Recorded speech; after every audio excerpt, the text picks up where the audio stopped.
Yeah. Oh my Lord. Yeah. How Elliot, was oh Lord, Elliot's in here. how was Golly. how was his little shindig? It's awesome. We played heads up. Nice.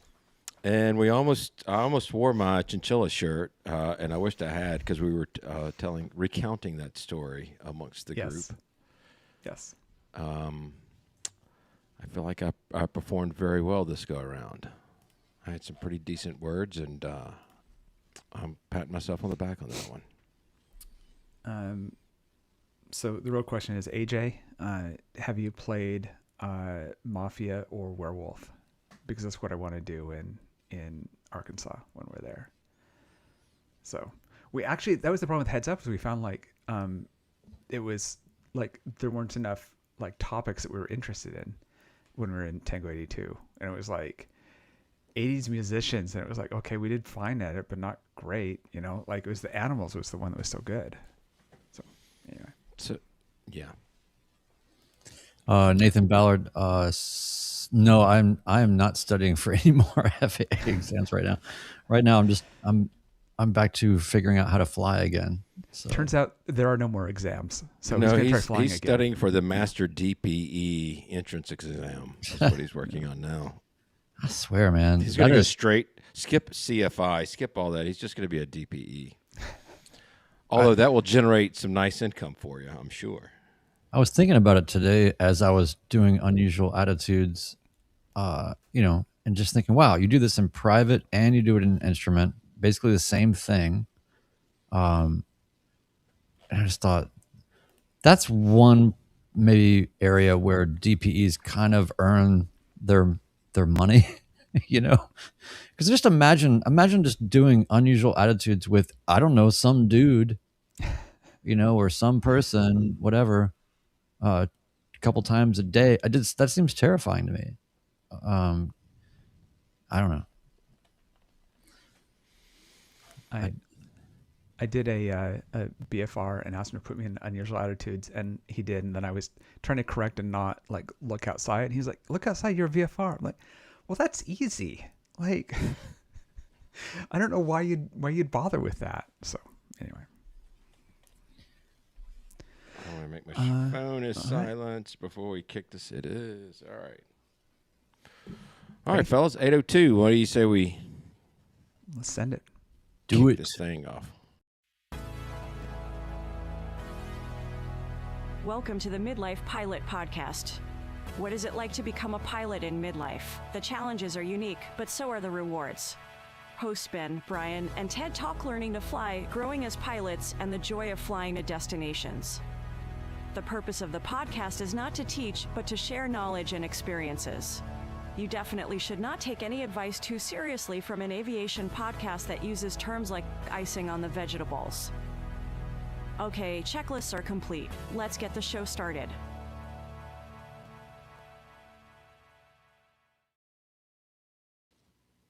Hello and welcome to the Midlife Pilot Podcast, episode 163. Our guide, part 2, we'll be discussing tonight. This episode, as y'all know all too well, we share the experiences and challenges of flying in midlife. And in this episode, we're going to hit part 2 of 3, the ultimate guide to becoming a midlife pilot. So make sure you go to our website and you get our free 23-page PDF on our website and follow along. Tonight, we will do our best to help new pilots from the dream to Checkride. In the meantime, let's get things rolling here. Joining me, as always, it's my friend Brian in the heart of Music Row in Nashville, Tennessee. Good evening, sir. Good evening. Glad to be here. Super excited, as always. And the chat is already lit up. This is great. It is awesome. Also joining me tonight on the left coast, it's our friend Timestamp Tedder in Portland, Oregon. Good evening, sir. Hey, glad to be here. Glad to have you. Guys, what have you been up to? Brian, tell me. You've been doing some stuff. You've been committing some acts. Yeah. So let me tell you something. If I was being shot at from behind on an approach, I did an amazing job today. If I was being evasive and trying not to take any munitions on board, and I was being slick about my position and where I am. When you're doing this, are you saying serpentine, serpentine, serpentine? I just, when I was learning how to land, I had a hard time, and I especially had a hard time learning how to land in calm winds for whatever reason. If the winds were gusty, my CFI was constantly sort of confused because I would do so much better when it was almost to the level of he wouldn't want me to even try practicing landings because he would feel like that would be defeating or give me a bad feeling about my own performance or whatever. You want to keep the morale high kind of thing. And I stunk it up today. It was great. You need to take a different perspective. Our friend Elliot in the chat says S turns about the localizer. So you're really doing some ground reference maneuvers while you're on the localizer. I mean, I think that's pretty great. Yeah. You flew everywhere but the beam, right? The one spot in the sky you couldn't find. Yeah. Yeah. So, but it's great. And, I'm enjoying training with our friend Tailwheel Ben, and he's, I have a good rapport, and this we'll get into later, but it's really critical for anybody that wants to become a midlife pilot to get a CFI that you feel like you can poorly do things and you can kind of laugh it off and you can take it seriously, but I don't know, just somebody that you stylistically flow with for that kind of thing. I think there are some CFIs that are maybe more stern and others that are a little bit more friendly in their nature or forgiving, and everybody needs a little bit of something different or at different times. So anyway, we'll get more into that later, but yeah, so I did pretty terrible today, but I'll say that I had a hard time learning how to land in private training, and you will too if you're looking to take this on. You're not special. That's my, like that documentary. I like Killing Flies. Where they're like, what do you say to your kids? This is the documentary. It's based on the cook that the soup Nazi was developed from, the cook in New York City. Now he's like, they say, what's something you tell your children, And he just looks at the camera and he says, I tell them that they're not S. That's what I tell them. So I was definitely not S today, but different mindset. I've been through that before where it felt like an impenetrable wall of terrible, and I will get through this too, and I'm doing it every day, so that's going to help. Nice. Well, I got something in the mail today that I think you guys will recognize. I'm not sure if our people will. It is. Yes. ASA so, coaster. Audio audience, he's holding up an ASA coaster. Yes. Yeah, I was having trouble thinking of the word coaster, so that's why I wasn't saying anything. But yeah, Gotcha. ASA sent a couple of coasters. There's a Far Aim coaster and some things like that. But more importantly, it came with a book. I guess that was the gimme in it, which was the new version of the Killing Zone. So it's our all three of us need to hold it up. 3rd edition of the Killing Zone. Ben's got a bookmark in his. He's been reading through it. Mine just came today because I'm on the West Coast and it takes a lot longer to get here. Strangely, ASA used to be based in Seattle, but Is that right? So yeah, they just moved to Dakotas or something, which is part of the delay of the book. So yeah. Anyway, Killing Zone Volume 3 is out at ASA. It's out for delay for like a month from now on Amazon. So buy it on ASA if you want it, and we'll have him on at the end of the month. Paul Craig. Yeah. It's going to be great. Very excited about that. I did some fun things this evening. I went up, a friend of the show, a French pilot in Georgia is what he's known as in Discord, Lucas, was having his plane in annual at Paulding, where the same mechanic that we use. And Lucas is still a student pilot. Not just still, but he is a student pilot. And he wasn't able to find a CFI to get his plane ferried back down to his home airport down at Fulton County. And so Lord Alpha Juliet and I volunteered to ferry his plane down for him. But prior to that, I went out with my brother-in-law to discuss this year's annual, which it may, but maybe not, until a new engine or a different engine or a rebuilt engine or some engine where the clock starts at 0. We'll just say it that way. Yeah. We don't know what we're going. It's running great. We're going to keep a closer eye on the oil analysis and some of the temps on the lower half of the engine. But the general message is if it ain't broke, don't fix it. If it's running great, because we're about 1,800, almost 1,900 hours, and it's a 2,000 hour recommended TBO. But coming back from that to drop Stewart off, I flew the plane from the right seat. Oh, nice. And after our get-together with our friend Erica Gilbert from AeroSafe, she is putting on kind of a little CFI primer course that I know, Brian, you were in attendance. I was there. But one of the things she mentioned that we should be doing is start getting used to flying from the right seat. And I'll only do that with my brother-in-law in the left seat. And She was very clear. Don't just do it on your own without. Yeah, do not do that on your own. But it was different because both of y'all have been in my plane. It's got the veneer throttle, and it's just weird rotating it with your left hand. And actually, Virgil from Plain Places said something about that as well. So I got used to that pretty quickly, and I was a little over concerned with being on the center line from my different point of view, which is why I have that as my little subtitle. But honestly, the flare and when to flare was kind of I was a little bit thrown off from that too, because I guess I'm used to using my peripheral vision from my left side when I'm sitting in the left seat, and I wasn't used to seeing it from the right side. So, I mean, it was a fine landing. It was a little stiff, but nothing broke. I was pretty happy with the first time sitting in that seat and landing it. So yeah, it was kind of fun. And then picked up Lord Alpha Juliet, flew over to get Lucas's plane, flew it down to Fulton County, and then came back home. That's awesome. I think that it's nice for those of us that have perennial trouble landing an airplane. Ben, I'm just saying, to have a whole new start from you can start fresh on another side and just see if it goes better for you. Yeah, I mean, really like to tease you about there's only landings. one way to go for me. So I love that your landings are very good and fine, but we just continue to. I love it too. I've kind of learned to embrace it. It's like you had one bad landing and then we just never let it go. Exactly. Well, there's probably been more than one, to be fair. So Sure. Although, just one more quick thing, I would like to comment that my nickname that y'all put upon me at the very beginning was for what reason? Are you talking about the sage? Yeah. Yeah, because you were the wise one. No. The experienced one. No, it was coming into land at Ocracoke. You don't remember that?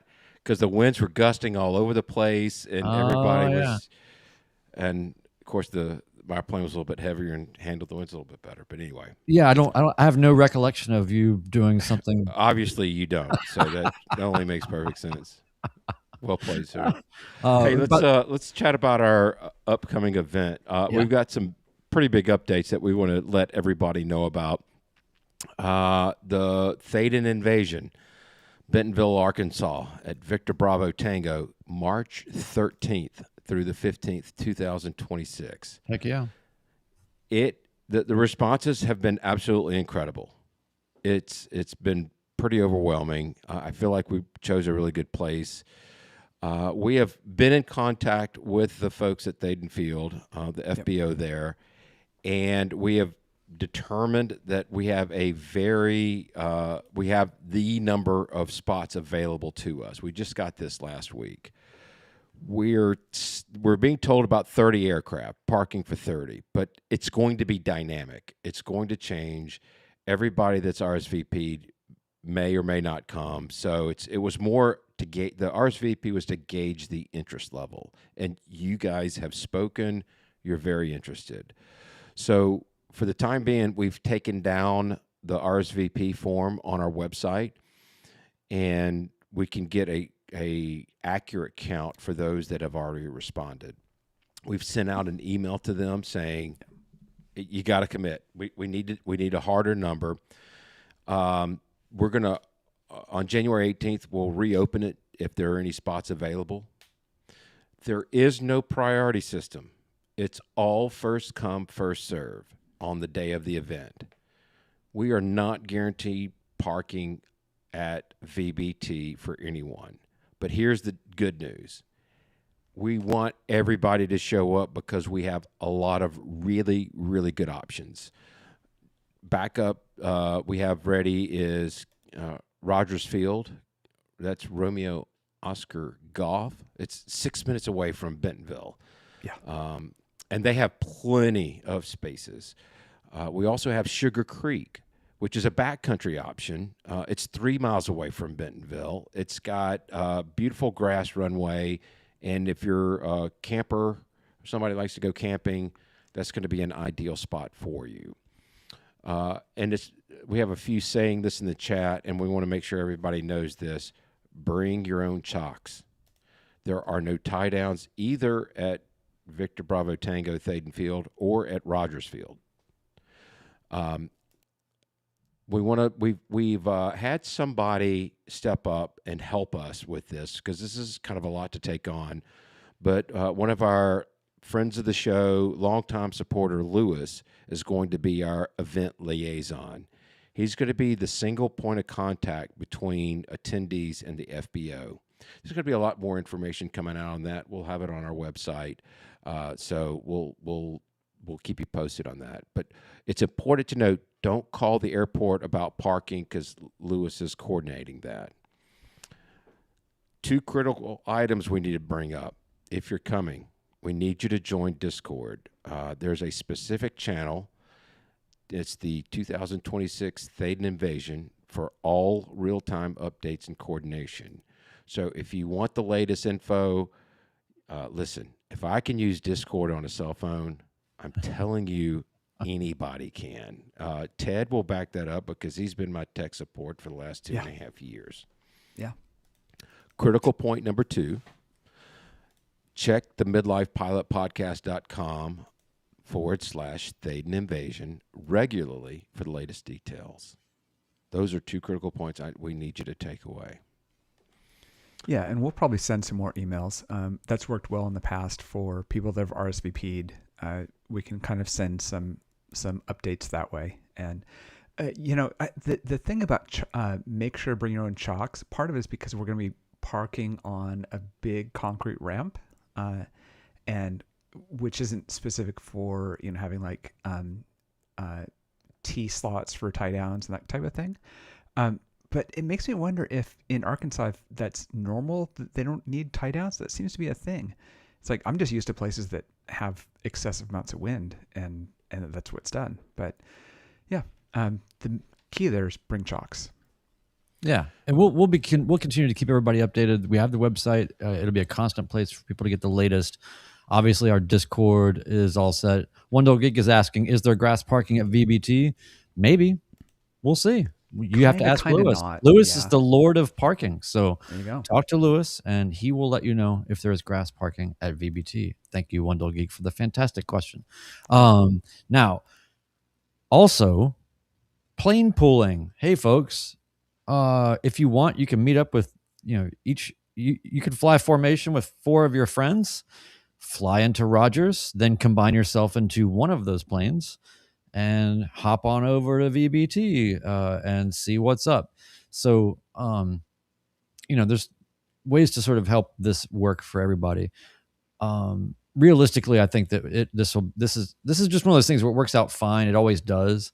And I think that they're being conservative about what they want to quote unquote guarantee us. Ultimately, there are no guarantees. If a fleet of citations want to come into VBT while we're there and take half of the spaces that we thought we were going to get, then that's what happens. So just keep in mind, we're just showing up at an airport for a weekend to have some good, some fun and do a live show. And you guys just, come on out.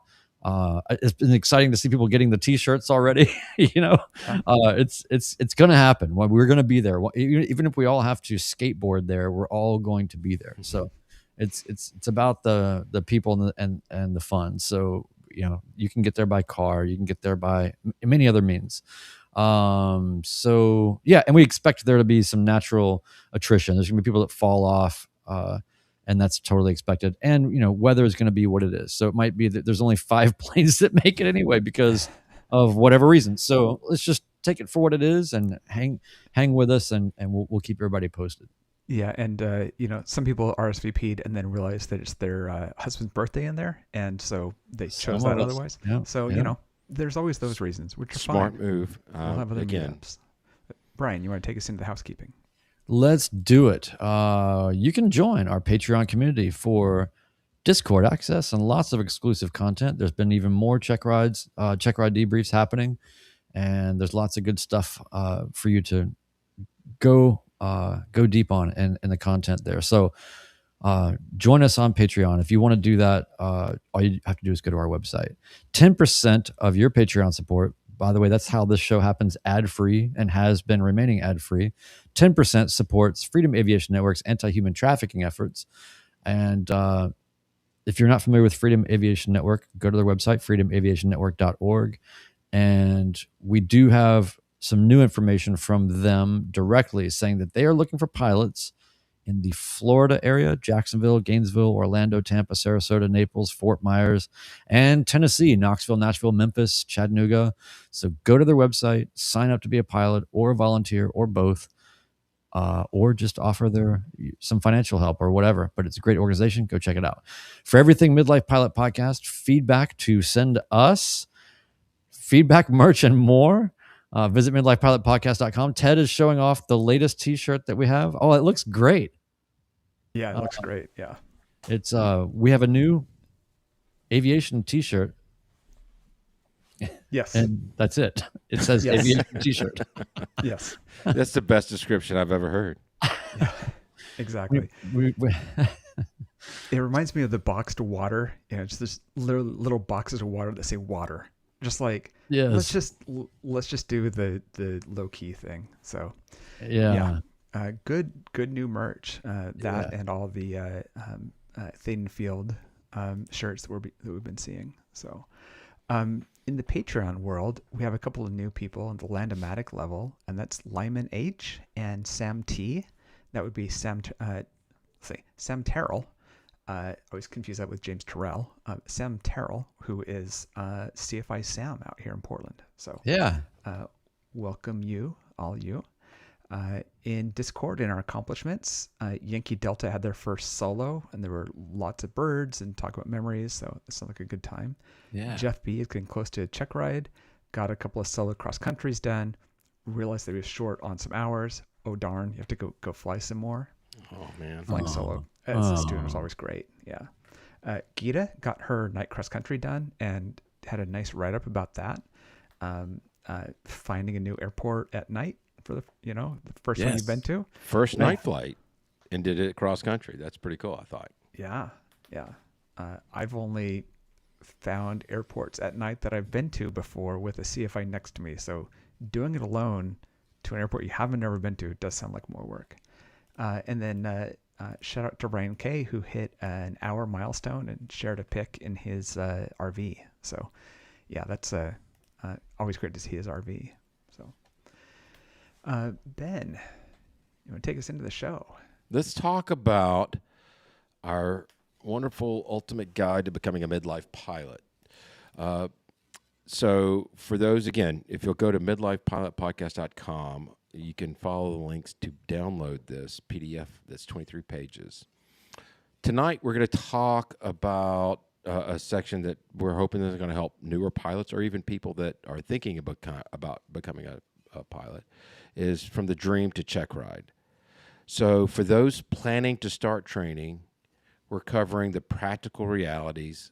For current pilots, this is ammunition for when people ask about CFI selection, training costs, and what the journey actually looks like. We'll talk about CFIs who understand adult learners, ground school strategies for busy schedules, and managing Checkride jitters. For current pilots, you've lived this, and now you can help others navigate it a little bit smarter. So I thought we would start off with the training ecosystem, as it were. Let's let's just launch into finding the right CFI. And if you don't mind, while it's not for private pilot, I've had some recent experiences with working with different CFIs, and I guess maybe I got my private in 2017/18, so it's been a while. And I wanted to draw on this experience, and I'm very curious to hear about yours guys as well. But I started off at a school here in Atlanta, and I liked both of the instructors. One of them was also the DPE, and an instructor, and then he had another instructor under him. I have a question. Yeah, What's a CFI and what's a DPE? it's a good question. I just Nobody saw your note. knows. Yeah. It's an impossible definition to explain. No, I'm teasing. Certified flight instructor. These are people that have gone through specific training, extensive training on teaching you, new pilot, how to fly. And a DPE is a designated private examiner. Designated pilot. I said private. I meant pilot. And I actually just read this. It used to be where the FAA did all your check rides years and years ago. And there's too many pilots coming through the pipeline, so they had to basically train non-FAA employees to put people through the same test that they were going through. So they are now called designated pilot examiners. So thanks for reminding me that. Back to what I was trying to get at. I mean, the first step is going to choose a school and a CFI. In the school, the chief pilot or the owner of the school, they may ask you a bunch of questions, try to get to know you to find the best person that's going to help fit with you. But I'll tell you this, some instructors they hit you in the nose with information, and some people like that. I personally like that. I want to be told unequivocally what I'm doing wrong. And then some people need to have that information kind of massaged into their brain and not necessarily smacked on the back of the head. And, everybody's going to receive that information differently depending on how it's delivered. So it's helpful for you to know how you wanted it to be treated and then find the right person. I ended up liking this other person, the instructor. I don't know, she was more conversational. The DPE was much older than I am, and she was much younger, and I just seemed to be able to connect with that. So, Well, I think that stepping back a little bit, anybody that's considering learning to fly and has gone this far into the part 2 of our ultimate guide to becoming a midlife pilot, you are now connecting the dots between the early stage thinking and the actualities, and you do have to build we talked a lot about community on the first part. Now we're talking about building a team. You really are making your own team for your own success, and that is really important. You're going to find a million resources on the internet for how to find a CFI or flight schools in your area or various things. We're not really here to to drill down deeply into all of that. We just want to drive home from a midlife perspective that in the same way that you've owned your business, in the same way that you've vetted subcontractors, in the same way that you have worked your life, these people work for you and you are not at their mercy. And it may feel like that because you don't have enough experience to stand on. But from the get-go, the one piece of advice I would say when it comes to finding a CFI or finding a flight school, whether it's independent CFI or part of a school or this or that, no matter what this scenario is, you are the boss. And so we've mentioned here many times, you own your training and you own your process. So that includes hiring, and you are hiring a CFI. So I think that's important. The other thing I want to hit on real quick is ground school. There's a lot of different ways to go about this. Some people learn better by just taking a individual online ground school. That's a great approach. There's also online video, small cohort ground schools. There are ground schools that you can physically go to. Experiment with all those things and figure out what's best for you. But just make sure it's in line with the curriculum and the depth and the abilities, the structure of whoever it is that you're choosing as an instructor. I don't think that you should go too far down the ground instruction lane and not have a pretty good idea of where that's going, because you don't want there to be a bunch of redone thinking or work. So yeah. And then Ted, you wanted to speak to something that our friend Wendell Geek said. Well, first, I do agree on the ground school. Don't get too far ahead of it. Sometimes you're best to ask your new CFI what they recommend, because then you're going to be talking with them about what you've learned, and if they know the program you went through, it works out really well. I want to hit what Wendell Geek said, though. He said, the single thing I wish I could go back and do over, take better ownership of my flight training. So that's a good reminder, everyone. That's what you can do, is take ownership of it. Ask the questions of the CFI up front. What syllabus do you use? What ground school do you like? You can ask all those questions. And yeah, you are the boss in this case. So it's weird, though, because you feel like you're talking to someone who's the authority, which they are, but you're still the customer. Ben, you want to talk to us about milestones? Yeah. So the milestones that we're referring to can be, and again, this is for those of you who've not yet stepped or sat behind the yoke of an airplane. There's a couple of stages that you'll go through during your private pilot training. And the first one that you're going to hit will be your first solo. I thought you were going to say denial. I mean, there's some truth to that. Yeah. It is something that I still remember my first solo. I truly remember it like it was yesterday. It was something that I couldn't believe that I actually did. And I still have those moments where I'm like, golly, I just flew a plane halfway across the country. But yeah, that's the first big one.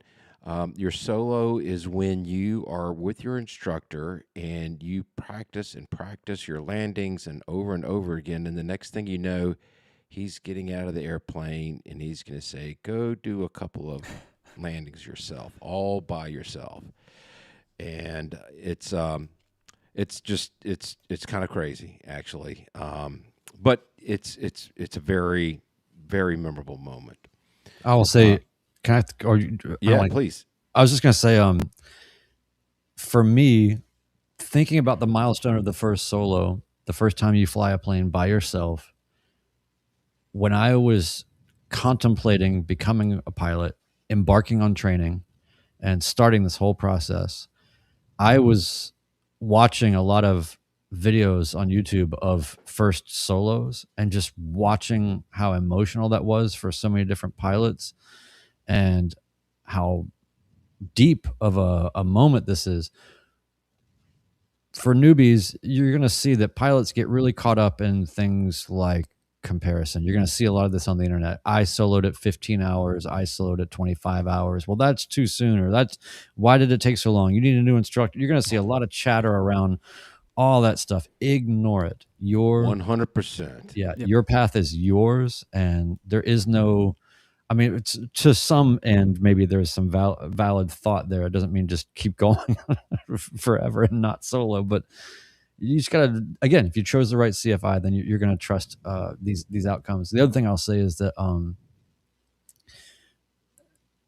we think a lot about, and you're going to hear a lot about and learn a lot about ratings, private pilot, instrument rating, commercial, becoming a CFI, all of these things, multi-engine. You're going to hear about all these different plateaus and levels of ratings and endorsements and all of this. Well, every single pilot will tell you without fail, the satisfaction of getting your private pilot or any other rating pales into the just absolutely existential, nearly spiritual thrill of flying a plane on your own for the first time. There is nothing else that will ever in your aviation life compare to that moment. And so savor it, don't rush it, and use that milestone as a motivating factor to get started. And I'll say this, I just want to cap what I'm saying this before I hand it to you, Ted. A lot of people don't finish training. A lot of people will get to the point of first solo and realize either it's not for them, or they run out of money, or their life circumstances change, or whatever. People wash out in this process. That's okay. And I'll tell you right now, one of my dearest friends, she got to her first solo and did her first cross country solo, and then had to stop training for life reasons. And then that's been more than a couple of years now. When I'm with her and I'm talking to somebody else, I introduce her as she's a pilot too. Yep. She's a pilot. I'm a pilot. She's a pilot. If you fly an airplane by yourself and you take off and you land and nobody helped you, you're a pilot. So keep that in mind. Yeah, I think you can go up to anybody who's flown, anybody who's a pilot, and ask them about their solo, and they'll tell you the details of it. And I was going to say that, and then our friend Peter Tarantelli said, I remember mine like it was October 3rd, 1976. That's the kind of memory you have. Yeah. Can you remember your anniversary? All your kids' birthdays? Maybe, maybe not. You definitely remember this, though. I love that you can go to any pilot and ask them that question, what that was like. And just those memories just really stick with you. We have someone in the chat, and they made a comment on our Discord server, and I wanted to call this out because it directs Gita in the chat posted on Discord, and she made a comment there that really struck me that I wanted to read to everybody. She said, "This midlife pilot thing has challenges in abundance, but the rewards are deep and sweet and well worth the effort." I felt like that was very well said. Yeah. So one other quick milestone that I feel like, I mean, the check rides are milestones. But for me, the cross-country solo, which is where now that you've learned how to fly the plane by yourself, staying at your local airport and doing landings, your instructor is going to teach you how to do some cross-country planning. And when we say cross-country, we don't mean going from North Carolina to California. We are saying... Unless you're Ted. Because he gets 45 miles to the gallon in his airplane and he can afford it. In aviation terms, cross country means 50 nautical miles from point to point. So in most airplanes, it doesn't take a whole lot of time to go that far, but they're going to teach you everything you need to know. You're going to probably have gone through some emergency procedures at that point in time. But then they're going to say, write something in your logbook that says, this student pilot is now allowed to fly on a 50 nautical mile cross-country trip. And when you do that, you land, you turn around, you come back, and you land from that, and the plane's not dented, and, you did all of this on your own. That's, to me, right up there with your first solo. Oh yeah. The first solo is so amazing because you flew and landed the plane and didn't know if you could do that or not. The solo cross countries, what's so great about those is that's when you start understanding what flying is actually going to be like. You're getting outside of the training environment. You have time to breathe. And that's, to me, that's what made that experience so amazing was, okay, we're not just headed to a training area to do maneuvers. I'm just going in a straight line. I'm headed somewhere. I have time to prepare to figure out where I'm landing. And, it's such a great, like, calming experience. So, well, it's to me, it was calming, but I would also sort of psychologically tase myself about every 1.3 minutes of what am I forgetting, Yes. Tase yourself. That's a great way to put it.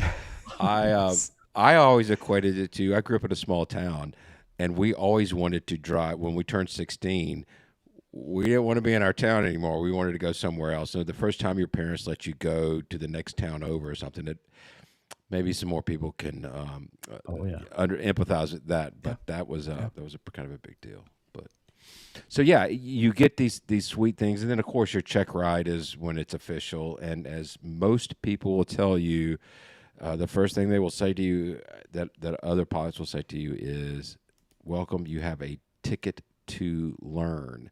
So your check ride is where you've gone through all the training, prerequisite training. Your CFI, your certificated flight instructor, will say, "Okay, you are ready for the test," and they are going to know. Trust me when I say you may not feel like you're ready, but they're not going to sign you off until you are ready. And then you schedule your exam with a DPE, designated pilot examiner, and you're going to have an oral test where you're going to have basically a conversation, and he's going to ask you all the things you're supposed to know. And then, assuming you do well on that, you're going to walk out the door and you're going to go fly an airplane with this guy. And he's going to evaluate you on your maneuvers that you've been training for. And he's going to say, "Congratulations, you're a new pilot." So, Yeah. He or she. He or she. Yes. And it's one of those things where if you're imagining the entire path of becoming a pilot, and we've talked about finding an instructor, we've talked about first solo, we've talked about all these things, ending up here at this point called the check ride, it feels very daunting, this examination. You will find, and you will find ample evidence and witness and testimony to the fact that everyone says that they wound themselves too much on their check ride, and they learned a lot, and they actually quite enjoyed it. That's generally the private pilot check ride experience. They don't want to fail you. They want you to win. So don't feel like, as much as it is a gauntlet that you've got to, take care of all these pieces. When you're done, it's a very satisfying thing. And I'll say for me, you're talking about special days. My first solo was on Father's Day. And so my late father would have been so thrilled to see me solo on Father's Day. I thought that I would just melt into a puddle afterwards, because it was such an intense moment for me to achieve that. And then even more daunting was my check ride, which was on my wife's birthday. And if I failed the check ride on my wife's birthday, then I would forever associate her birthday with my failure. So luckily that worked out. I want to hit this comment from Captain Todd. He said, "My check ride was the first test in my life where I went in not knowing if I'd pass." I think that speaks a lot That's to huge. this. Yeah, and it's the unknown unknowns of this experience. We are at a point in life where we don't tend to do things that are outside of our comfort zone anymore.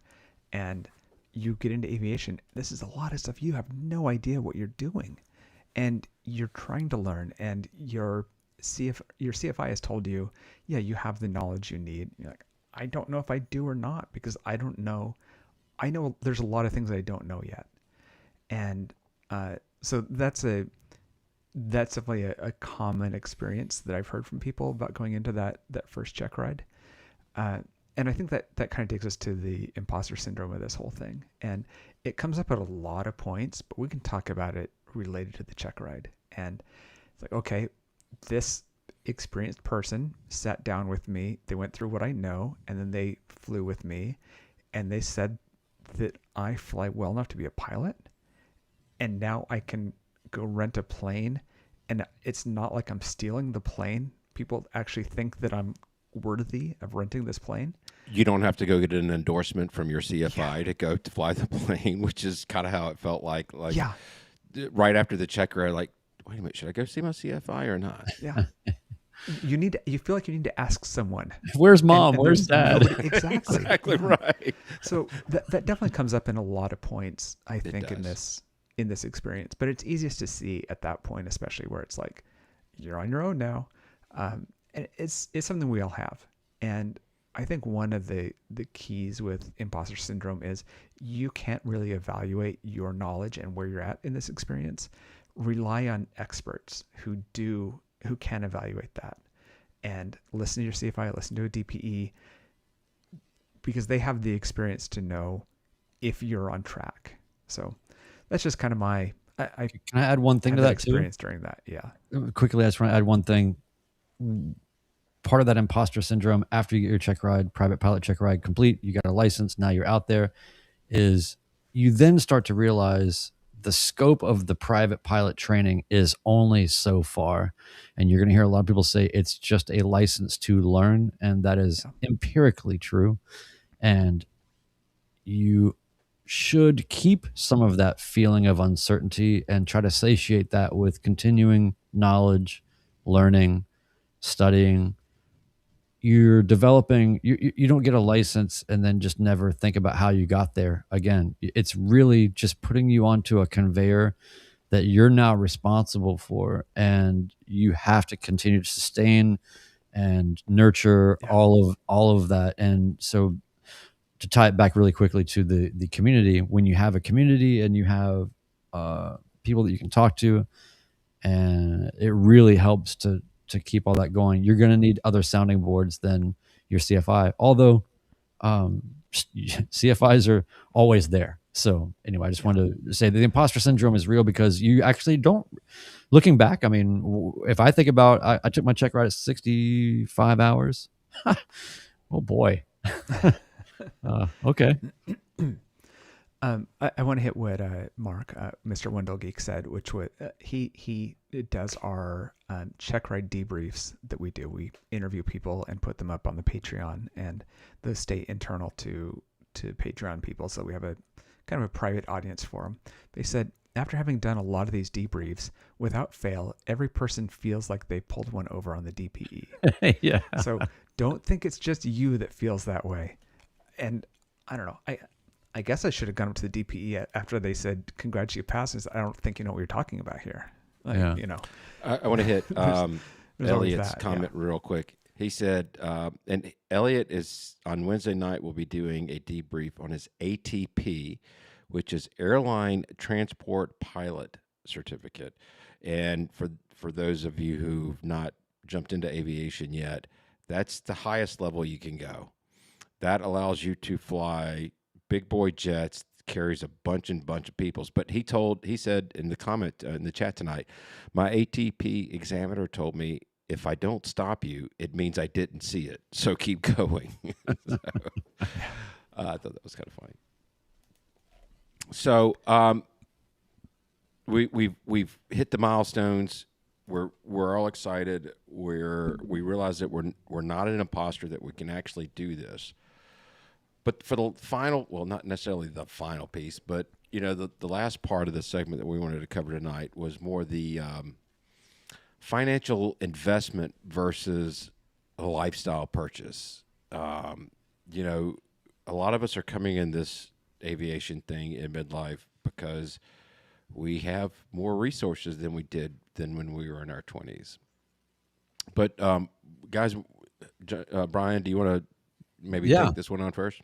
Yeah. So we're, under the umbrella of, we've been talking a lot about dreams. We've been talking a lot about emotional satisfaction, the existential feeling of flying in a plane by yourself for the first time.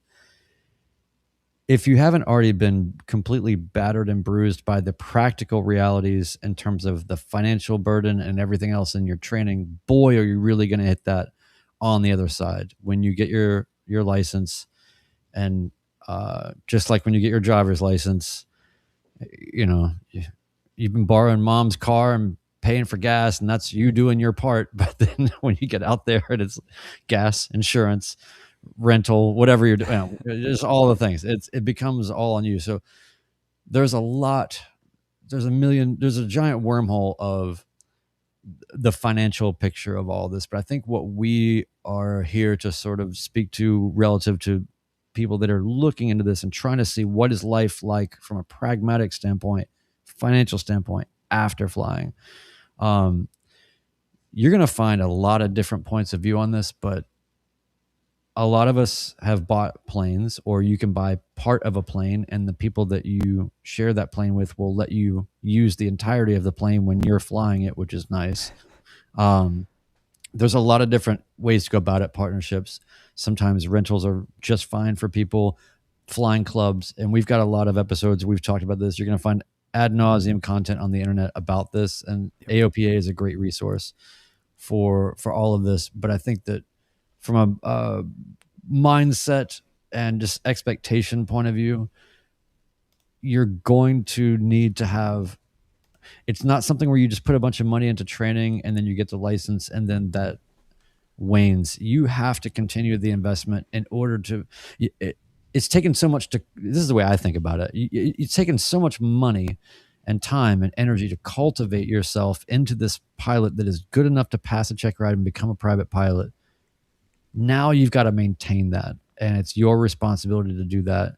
This is not something where you should, it's not safe to just get your private pilot certificate and then fly 1 hour every 3 months or something or whatever. Yeah. You need to be on it, and you need to have a plan for how you're going to get your time in to keep your skills up and develop your skills. So it's not just about expanding and getting more ratings. At the very least, it's about how do you pragmatically, financially plan for that. So there is the quote unquote investment side of this in terms of planes do hold equity pretty well in some situations. You can look at all that. But again, we're not the people for that.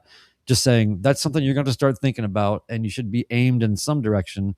Although by the time you get your certificate, your private pilot license done, you may have had one idea of what you kind of flying you want to do when you started, and you may be totally in a different place by the time it ends. There's also the people that buy a plane just for the purpose of their private pilot training, which is a massive benefit if you can afford it. To cost saving, spend a lot to save, more, I guess. So, and I'll say this too. It's kind of that concept where how you fill the jar up with the big rocks and then the smaller rocks and then the sand.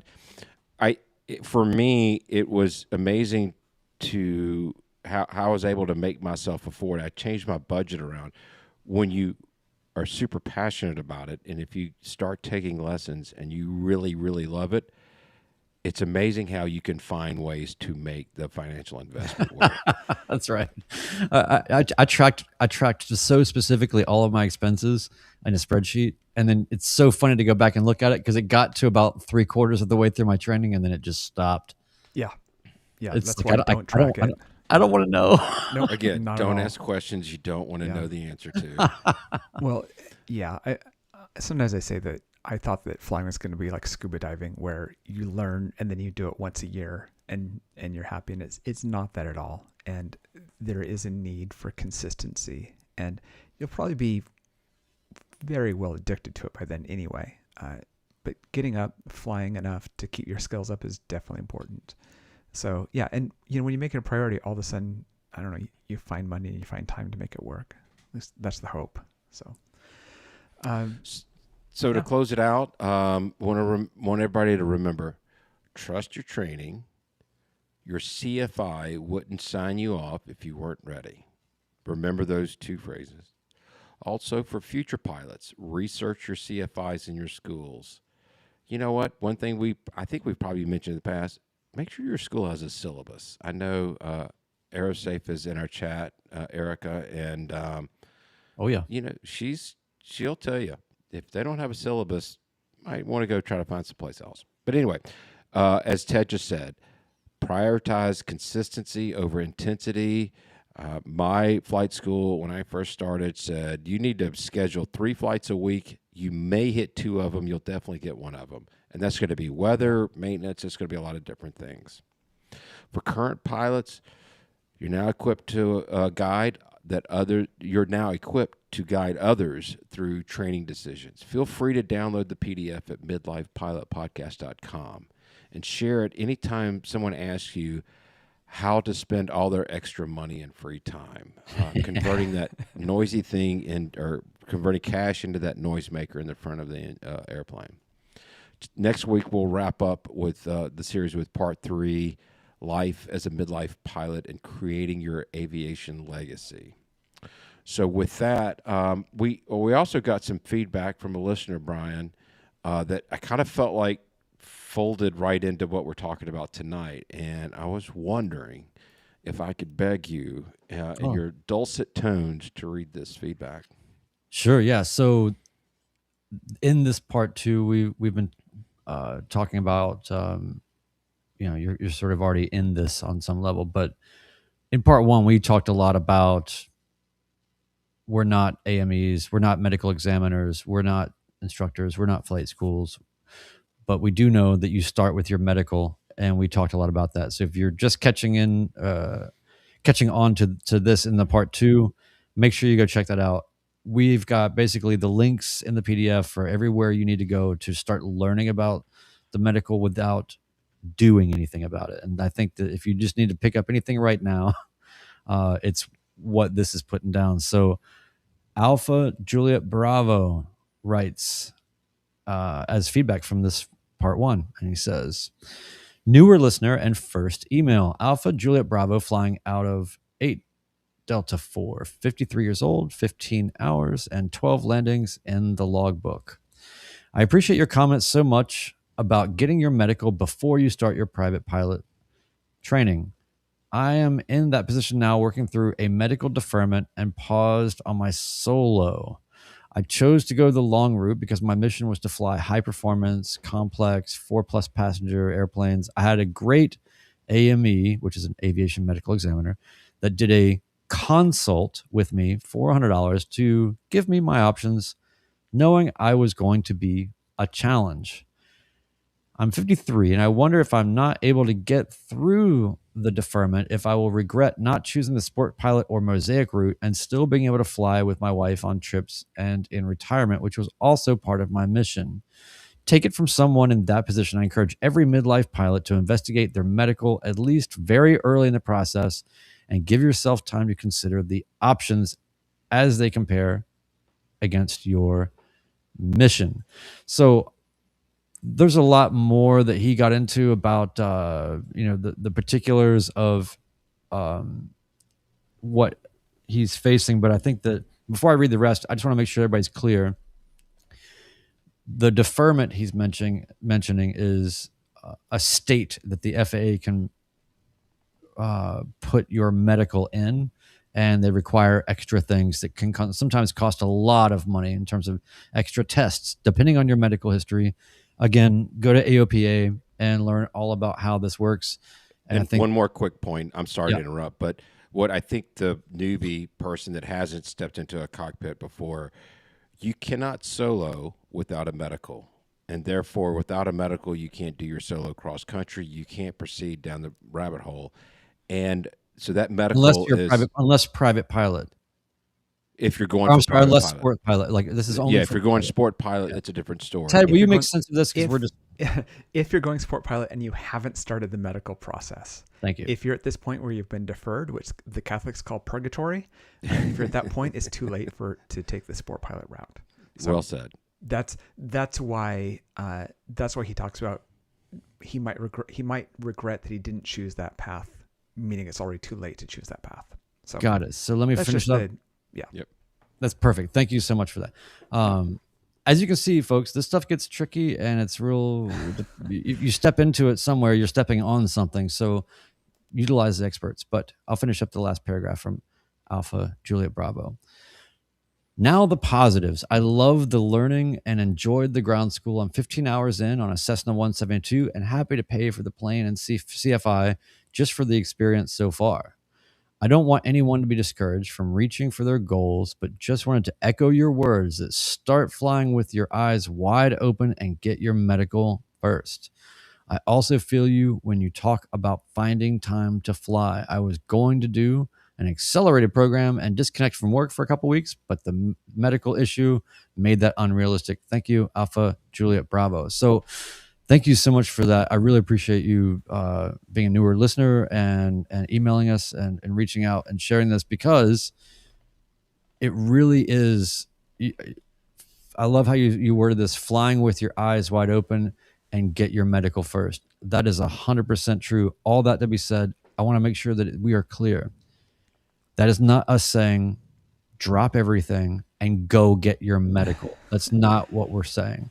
What we're saying is understand all of the options, the implications, and even applying has implications. So you need to walk softly. It is a minefield of particulars that you would never imagine in terms of the sensitivities that the FA has around certain things and the time frame in which those things can be relevant when they're not anymore in midlife. Things,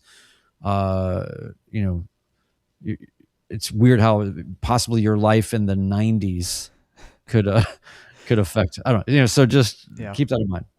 Yeah. I think that was really good. It was nice to hear from him. He said he's flying out of 8 Delta 4, and that's up in Michigan, south of our friend Richard at Yankee 88. Oh, yeah. Who has his tri-pacer part right now. Yes. Kind of in that neck of the woods. And just doing the quick work on it, every year 10 to 15% of Americans take an antidepressant, and that is one thing that will get in the way of a medical if you're not careful. So a kidney stone. And there's many other things, but that's a big one. A kidney stone can get in the way of a medical. Yeah. Seriously. So it's not always what you think. There can be some things that you think are benign, but in the FAA's eyes are not benign at all. So, fellas, what else do we have for the good of the order? I think we're good. Does anybody have anything in the chat here? Did we miss anything? I really appreciate Captain Todd weighing in this evening, and I'm so happy for him and his 150. And I've been enjoying his videos. We can link to Captain Todd in our show notes. We've just been overwhelmed with, like I said, the response from the event, and I'm super excited to see everybody in person and do a live show there. I am overwhelmed all the time by how great the community is. So thanks for being a part of that, everybody. Awesome.